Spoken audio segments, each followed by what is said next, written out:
Pourquoi le prophète Mohammed, que la paix soit sur lui, ne pouvait-il pas être l'auteur du Coran? Le Coran est un livre de plus de 600 pages.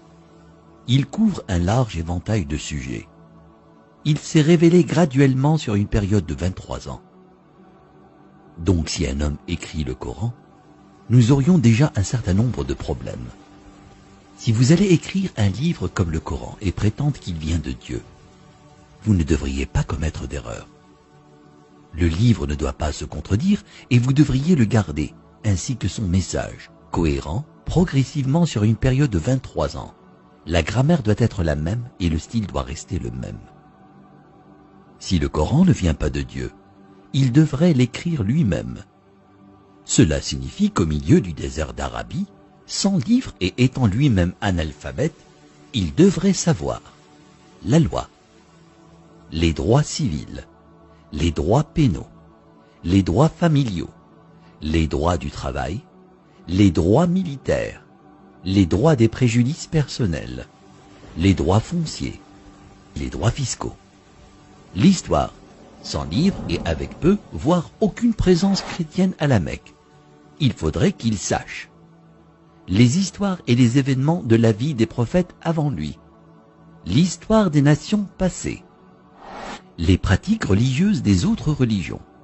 Il faudrait qu'il les connaisse assez bien pour pouvoir offrir en quelque sorte des informations et des détails supplémentaires que l'on ne trouve pas dans ces livres.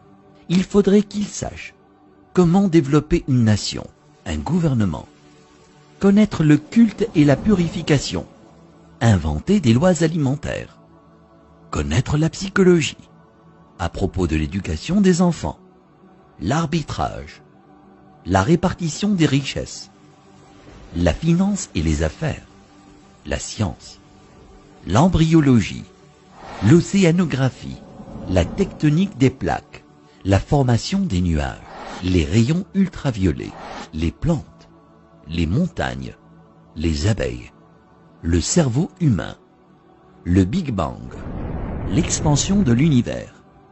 Et pour que le livre soit complet, il faudrait qu'il dispose la connaissance de l'avenir, afin qu'il puisse écrire les choses qui se passeront dans les années à venir. Il faudrait qu'il puisse voyager dans le temps, afin d'insérer son nom et sa mention dans la Bible. S'il prétend que le livre qu'il a écrit vient de Dieu, il ne doit pas y avoir une seule contradiction, ni une solution qui ne fonctionne pas.